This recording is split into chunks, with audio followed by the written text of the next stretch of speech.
Okay, very good afternoon to you. Thank you for joining us in a Saturday afternoon for those that's logging in. I have the great pleasure of having two of my ex-students here, Kelly Hi. and Antoine. I'll be doing the formal introduction later. What I'll be doing today is that we'll be talking about the topic on delivering brand strategy online, and I will be talking about the technical stuff, but more about what actually you should focus on when you want to deliver brand online and brand management. We're talking about this issue. And the reason that we be having Kelly and Antoine to us is that it's really good to hear from them what they do in their internship and thesis, which is kind of related to the topic today. So I thought it's good to hear from our students and also so share a bit about the experience they have with the program. As you can see, I'm the academic director for a program called MSE Management and Digital. So one of the reasons that we're having this webinar, of course, is to talk about this program briefly, and then so you get to get a taste about what the program is about. Okay, let me just start with talking about what brand is, okay? For most people, if you talk about brand, few things come to your mind. Those fancy TV commercials, those really emotional commercials that you see, you might cry, and then you get to remember what the brand is about. So basically what the brand involved is really, for example, you might have a logo that you can relate to, and that would tell you, oh, that's a brand I can do. But at the same time, you will notice that brand excite a lot of emotion, and it excite certain attitudes. For example, you might love certain brand, and that logo, that imagery actually excites certain feelings, good feelings in you, for example. And also brand has personality, right? Simple examples and examples I always like to quote this, for example, in terms of cars, right? How would you describe Toyota? And most people might, things that come to mind will be reliability, cost efficiency, great technology, for example. And at the same time, ask them, how do you feel about Ferrari? And people say, oh, exciting, it's stylish, etc. So it kind of illustrates the point that, brand has this personality and has this imagery, attitudes that actually get insight, get, activated when you're exposed to the brand imagery. So we pretty much be talking about this brand issue and how to deliver online. That's pretty much the focus of today's talk. What is a brand? So basically, it's actually something that make a product, a brand unique. And coming to the examples I have, what makes Toyota unique? What makes Ferrari unique? So think about that. It's not so much the core benefit. I mean, it's a very basic benefit that the brand gives you. Sometimes you realize that it's actually those things over and above in the brand that actually makes a brand different from another. And the successful of a brand online depends a lot on how well can a brand deliver this uniqueness and this value to consumers. And if you think about it, in the online world, when all things is equal, what will make you buy one brand versus another? One product versus another? Basically, it's a brand. It gives you a certain assurance, it gives you a certain value, certain equity that you buy over and above other brands. So that's why it's important actually to be consistent in the way you deliver your brand and know exactly what your brand is about and how to communicate your brand to your consumers. So that's what today's talk is about. So how would you define and establish a brand in a digital age? That's basically what we'll be talking about. You really have to know what your brand stands for, the values, what actually the brand is trying to do for the consumer, and also the message, how you're gonna, what's the message you want to send to the consumers. And it's important to clarify this value before you could plan the other business goals, marketing strategy, etc. Okay, let me start with understanding brand property. So basically, you notice that this is pretty much in line with the topic we have today, talking about three things: brand essence, brand's voice, and brand promise. Okay, let's start with brand essence. Basically, what is it? Basically, brand essence is something that actually tells a consumer to have the consumer mind of what a brand actually stands for. It tells consumers what is unique about the brand, what is the brand identity, and same time, words that people can say. Let's say you say a brand, what is the words that people can first come to mind, and actually that pretty much sum up what the brand's about. Okay, so this is important because understanding the brand essence of a brand online is how you actually use it to communicate to consumers and how to actually engage the consumers at different touch point, meaning those different instances where you can actually contact with consumers and actually send a message to. A simple example of brand essence is if I ask you what is the brand essence of Nestle, you get this from website, for example. Basically, as the essence of Nestle brands basically is a nurturing, holistic brand. So get things like, for example, the tagline is good life, good food. And pretty much that's what they're trying to communicate, the brand essence, and that this thing should come across in all its online communications and the way it execute its digital marketing strategy.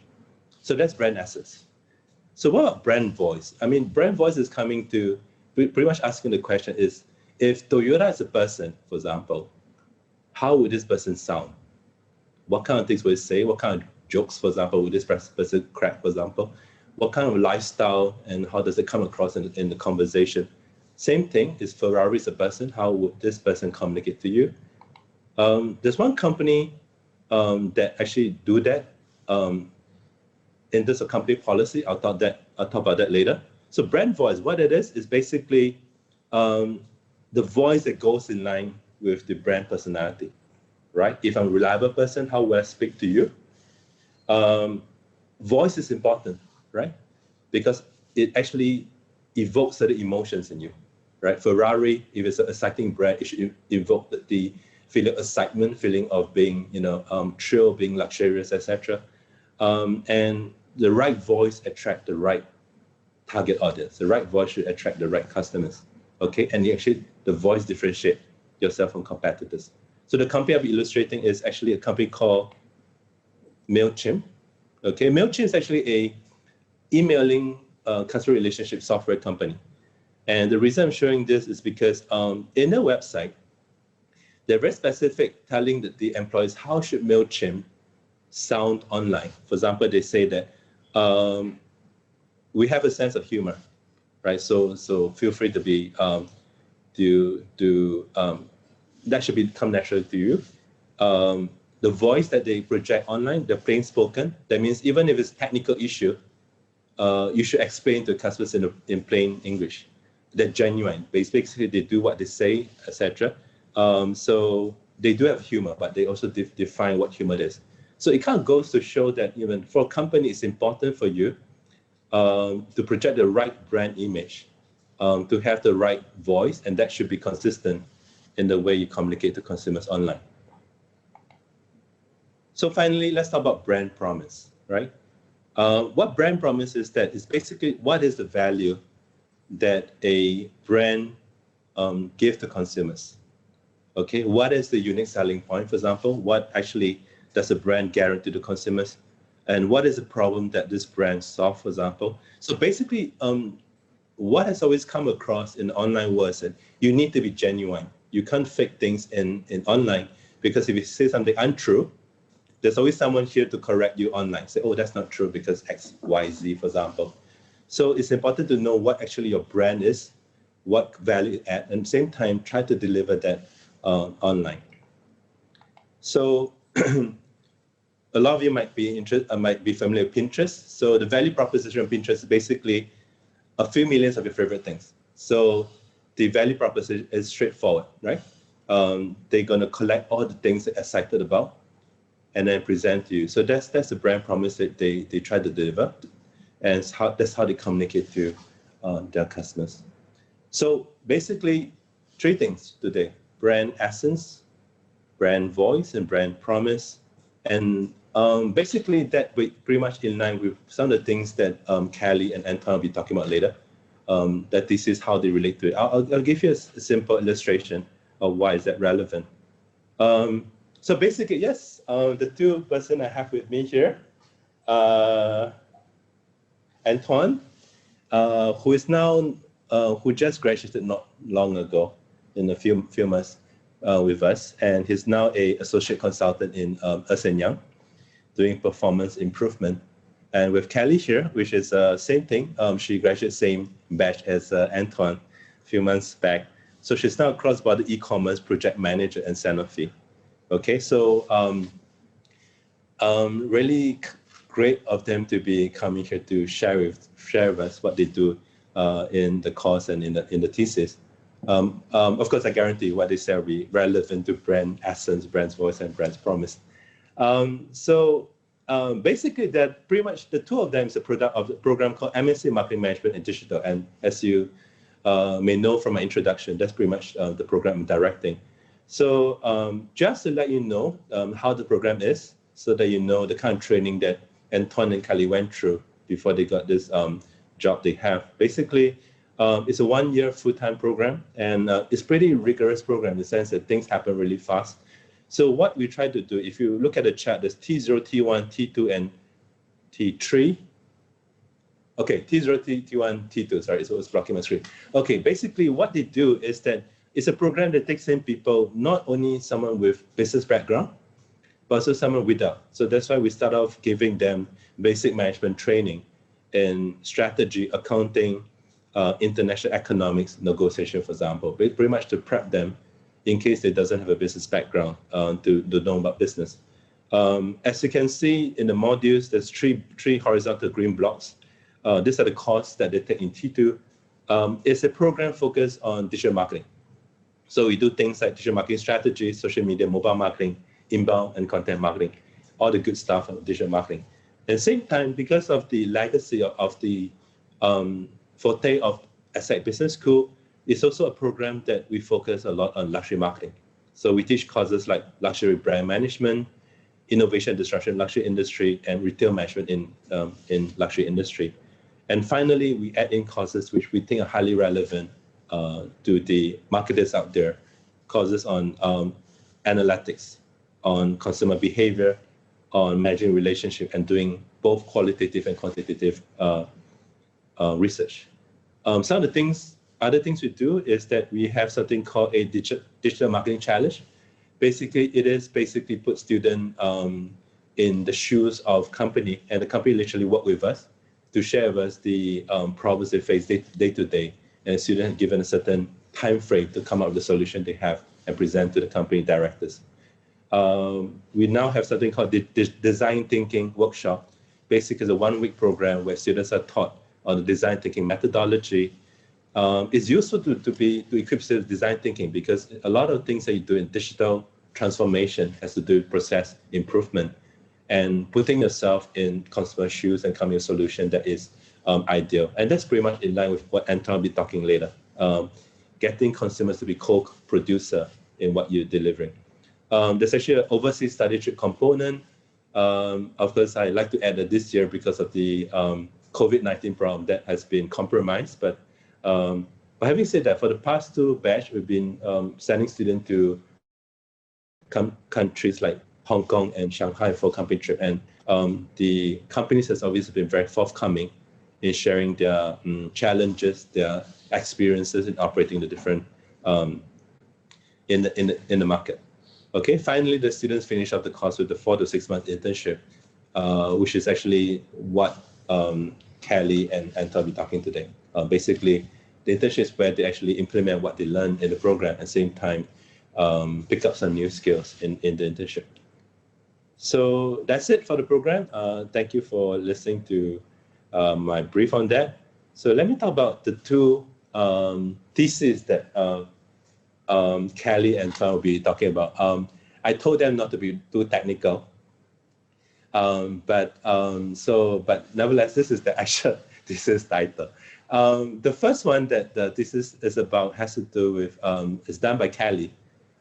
Basically, it's a mouthful, but basically saying that how could you decide to use Mascot? And should you use a mascot versus celebrity to represent a brand? So if you go back to our conversation about brand essence and brand voice, you realize that mascot pretty much gives life to a brand, right? In the sense that a mascot pretty much encapsulate or in a way make the brand come alive to consumers, and that signify what the brand's about.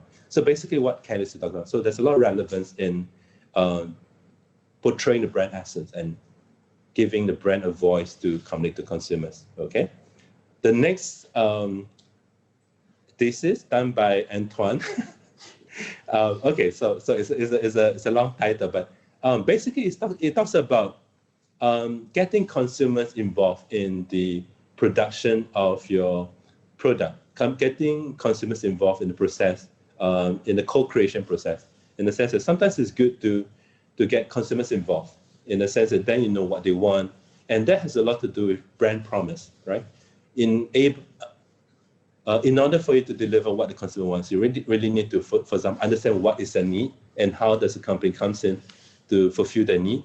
And it also has a lot to do with voice and communication, because what's the best way to communicate to consumers? What's the best way to understand the information needs of the consumers, at the same time convey the message most efficiently and most effectively to consumers? So basically that's what Anton will be talking about.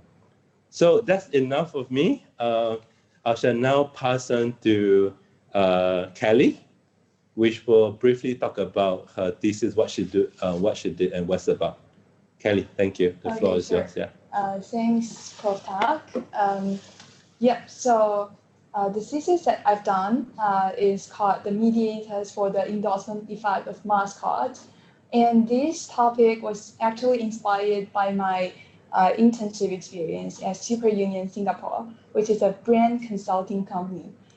So the reason why I chose this topic is that I always feel that companies nowadays, they like to use endorsers such as celebrities and mascot.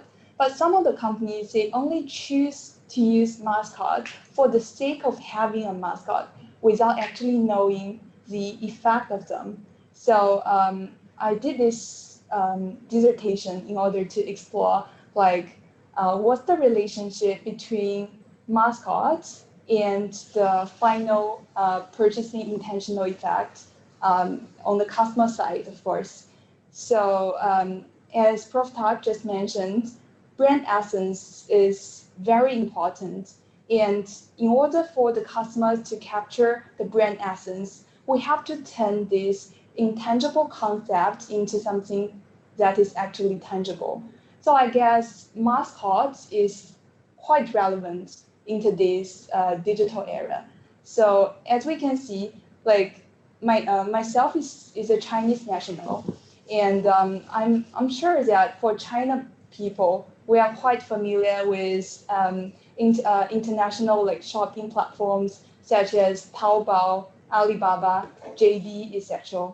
So I say just like Taobao, Alibaba, they have Tmall, the cat, JD, they have the dog, and also Lazada, they have the lion, which is called Lazi. The usage of mascot is actually making these digital platforms feel more tangible, pulling the customers over to the brand side.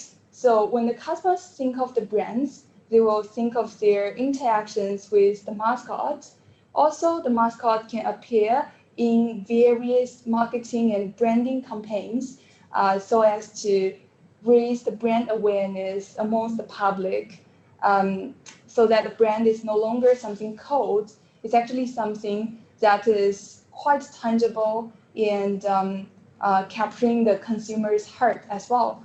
So during my thesis stage, I actually used a lot of qualitative research studies, such as different case studies using brand examples, as well as the interviews conducted towards different consumer groups all over the world, such as France, India, and China, in order to verify the effect of mascots in terms of the consumer psychology.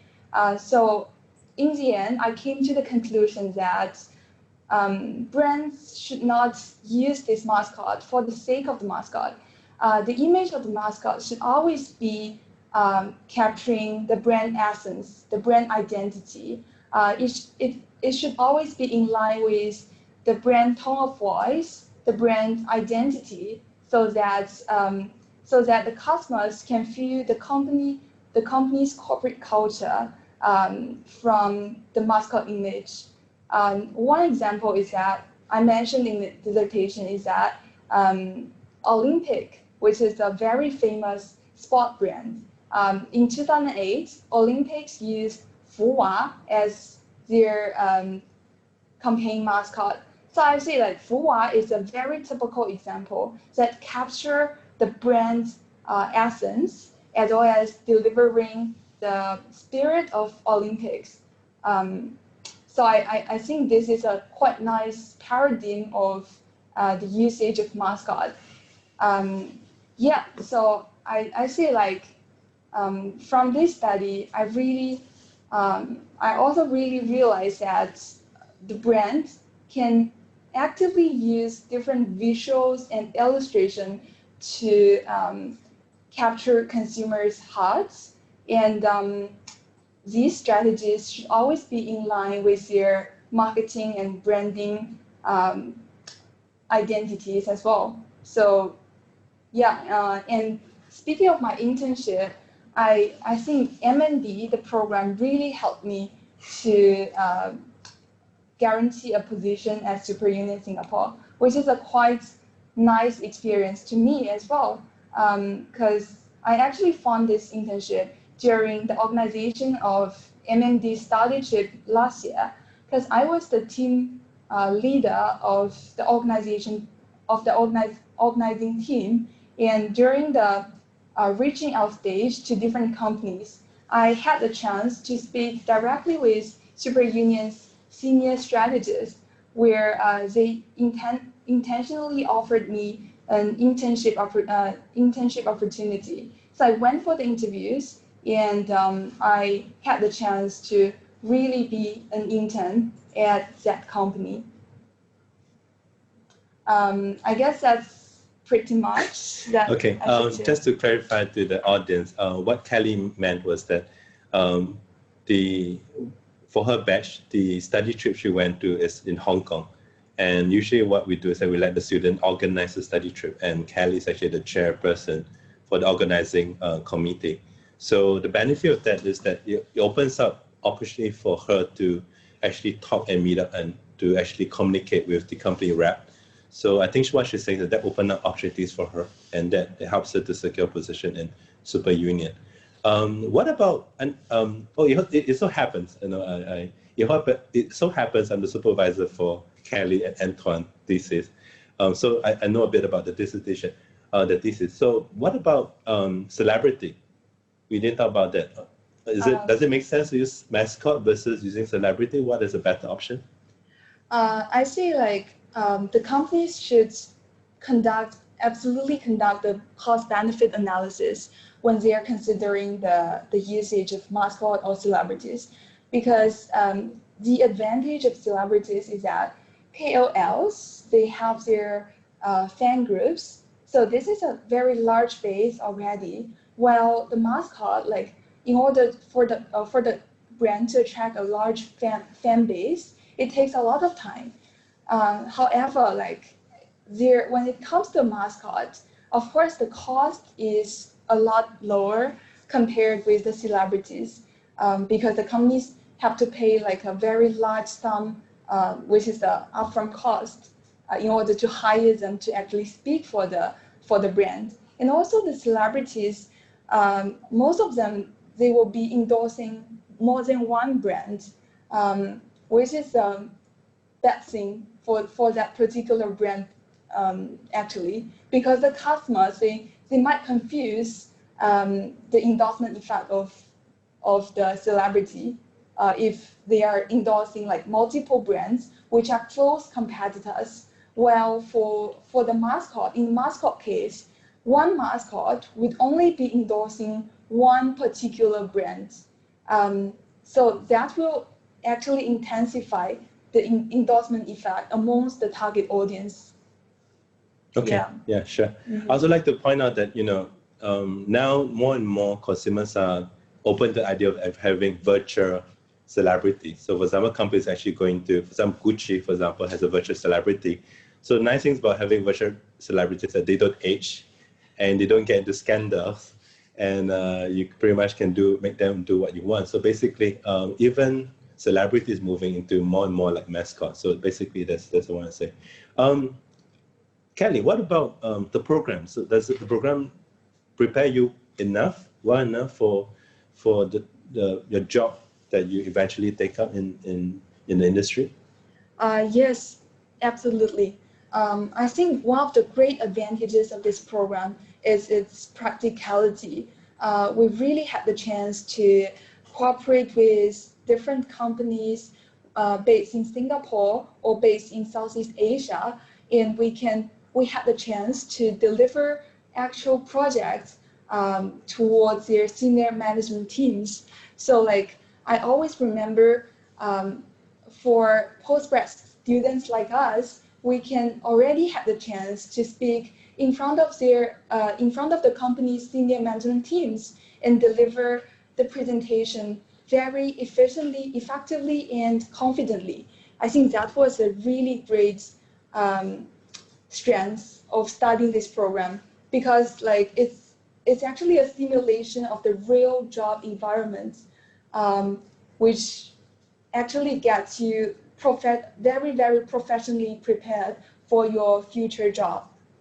Okay. I think one time you shared with me that when you share the course syllabus with your potential hire, and the person says something that, this is exactly the kind of profile looking for. Is that right?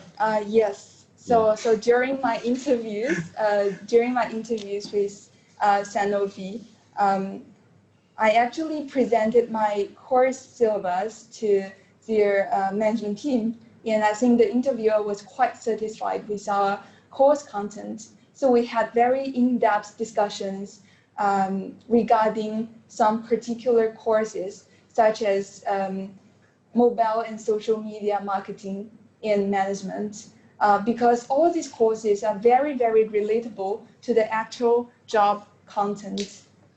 Okay. I'm not promising anything, but I'm just saying this is a true success story for a program. I'm just saying that as a directors, we're trying to be more and more relevant to what's outside there. So it's good to hear from Kelly that, at least for Kelly, that's the case that it helps her with the job search, for example.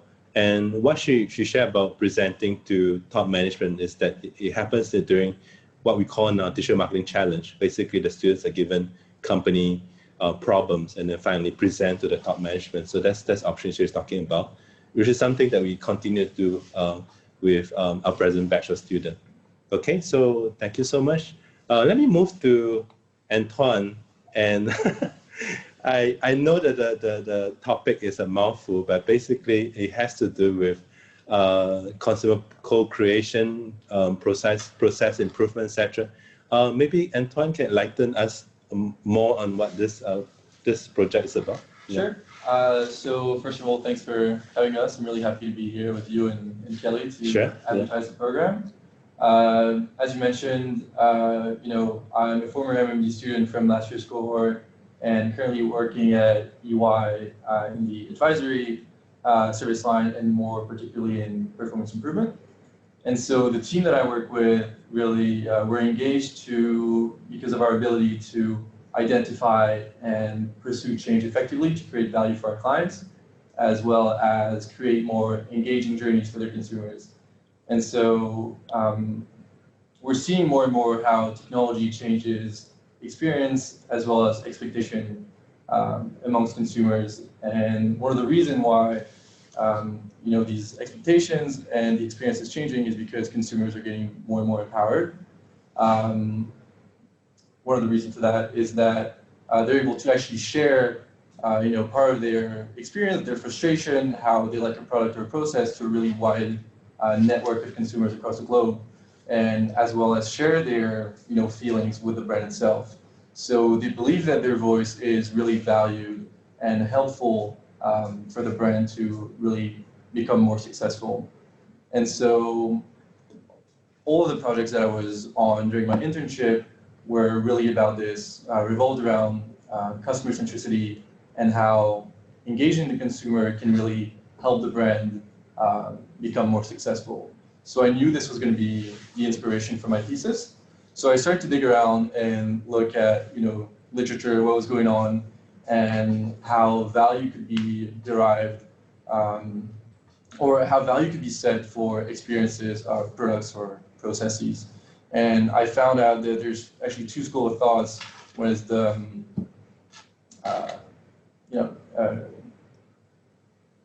sorry. That's fine, yeah. So there's a school of thought that says that for goods in particular, you can attribute value because based on the cost of production of that good, but it's not actually possible to do that for a service because it's so intangible, there's no expiry date whatsoever. And so the scholars of this school of thought said that in order to attribute a value to an actual service, it can only be done by the user once it's been experienced and consumed. And so this really gives, as you said, the consumer a true role in value creation. And so back to my thesis, I was inspired by this project whereby a client had this tool, this online tool, so like a portal that allowed a very wide range of different users to, access information and also to upload it. It seemed that a couple of years ago, they had a redesign of that tool and it really didn't work out. Users found that it was extremely complicated to, manage their information, access it, share it with other people. And the brand itself, their purpose is really to enable their stakeholders. So the fact that this tool didn't work as needed really was a bad marketing move on their end. And so our goal was really to understand the different users, understand their needs, their pain points, and see how these overlapped across the different users and how we can make sure that this was an integrated solution. So in order to do that, we used different methodologies that come from human-centered tool set and more specifically design thinking to see where we could come in and make sure that the experience that the consumers derived while using the tool was the best one. So the purpose of my thesis was really to engage those stakeholders during the co-creation process and then prove that the performance of the actual process or product, wherever it may be, is a reflection of the experience that is derived, and that this experience is at its peak when they're co-creators. And so, long story short, my results were rather positive, and I found that experience was enhanced for multiple reasons. The first one is because of better insights. So as you engage consumers, whether it's in interviews, small focus groups, you show them prototypes, and you make sure everything fits correctly, and then you unearth different insights. You're starting to understand individual needs as well as common ones to make sure that the solution you come up with pretty much tackles everything that people want to achieve with the tool, but also limits everyone's pain points. The second reason is because of collaboration. So the fact that all these methods are of collaborative nature, it really increases the role of the consumer and their adherence to the product. And I saw that the more and more you engage the consumer, so in the more sessions you had with them, for example, you might invite a certain group to 2 interviews, while you only invite certain to only 1. You saw that the group that had the most interviews actually derived the greater experience with the product. And the last one is sort of a community effect.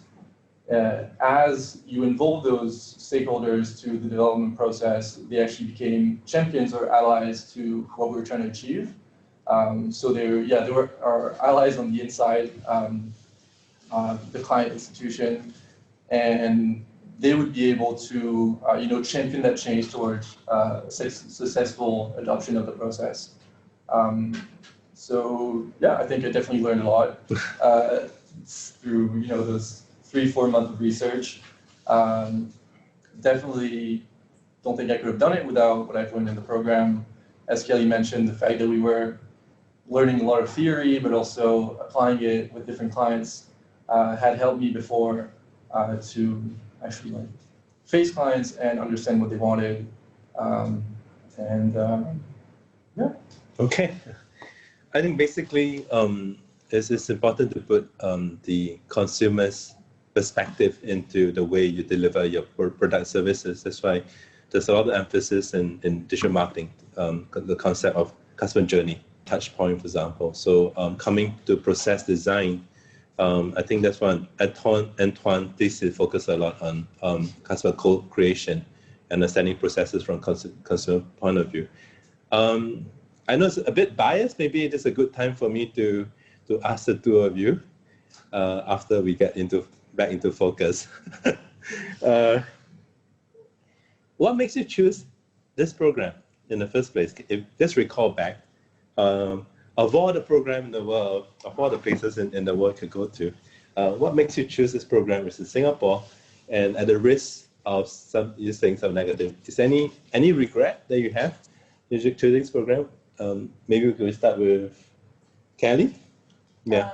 Yeah, sure. I think this question can actually be dissected into 3 questions.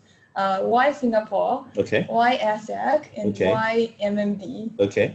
So in terms of why Singapore, I actually spent 4 years in Europe, 3 years in London, and 1 year in Paris. So like in terms of the career destination, I really thought that Singapore is some place that actually fits a person with a background like myself, which is a bit Western and a bit Eastern. I think Singapore is just a fusion of the Western and Eastern culture. Okay. So I myself, I think I can quickly adapt myself into such place. So why ESSEC? I think my interest towards ESSEC is actually stemmed from my undergrad studies, where I did 1 year exchange program at Sciences Po Paris, which is another Grand École in France. So I was really, really impressed by this French way of pedagogy, where like the lectures and classes were extremely interactive, and the professors, they are not only the academic people, they are the actual industry people, the actual industry experts, and they can deliver a lot of interesting and useful insights to the students. So this actually motivated myself to apply for ESSEC. As for the last question, why MMD? Yeah, so my undergrad studies were mainly focused on accounting and finance. So that was a rather quantitative subject. During my undergrad years, I also had the chance to do the internships at some brand consulting and management companies, management consulting companies, such as Bain & Company. So during the work experience that I did, I realized that I might need some exposure in these customer-facing, in these more frontline functions, in order to have a more holistic picture of the enterprise management. And this prompted my decision to apply for MMD. Any regrets? Regrets? Since I posed this question. Oh, I think the only regret I have is that this program is a bit compact. So I was totally engaged in like these academic studies, thesis writing and internships. Well, I didn't have much chance to explore Southeastern Asia, such as like the surrounding countries like Philippines, Vietnam, Indonesia, and stuff. So if you choose to apply for MMD, I definitely recommend you to travel around during weekends or public holidays, because once you get on board to a full-time job, you don't have much chance, and you have to like waste the very precious annual leave in order to travel around. Okay, first of all, I I never tell her what to say. So whatever positive come from her, and what she last say, okay, is meant to be compact because we try to teach a student as much as we can and prepare a student as well as I can. The touring part, you know, I'm not responsible for that. So that's purely her opinion. Okay, maybe move on to Antoine. Same thing. Maybe she phrases so nicely. 3 questions. Yeah.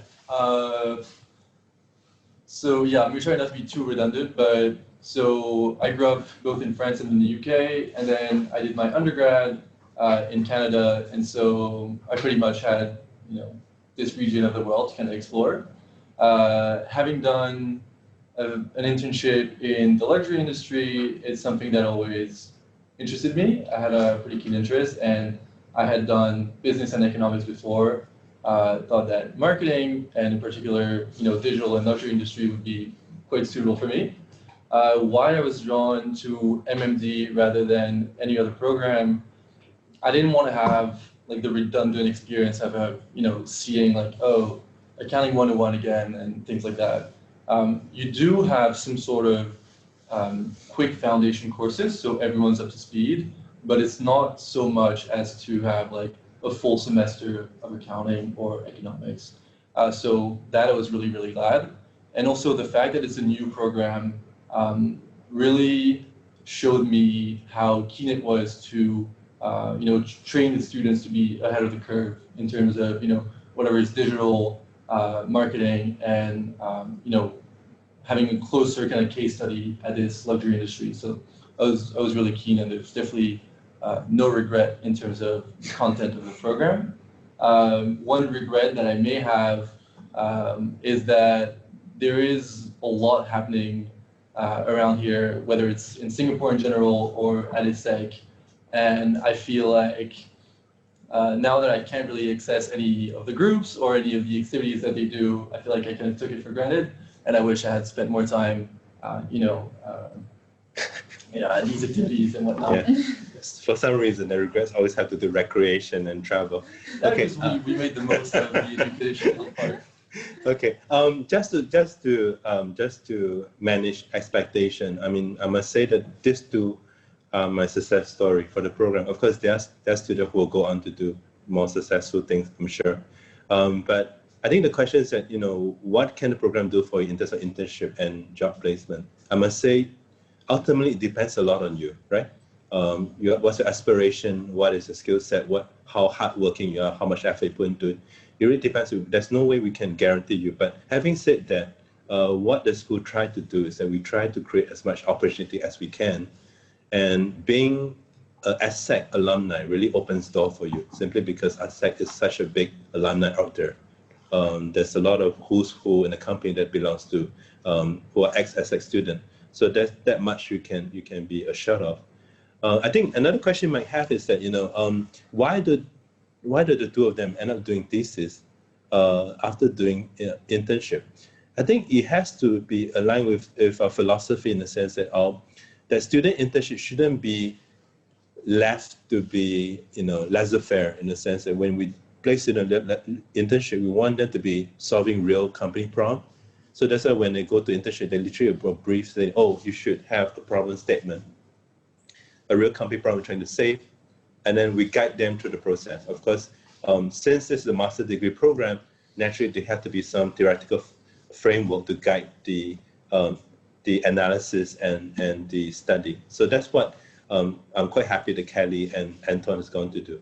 They've gone on further to what they study to explore the theory a lot more.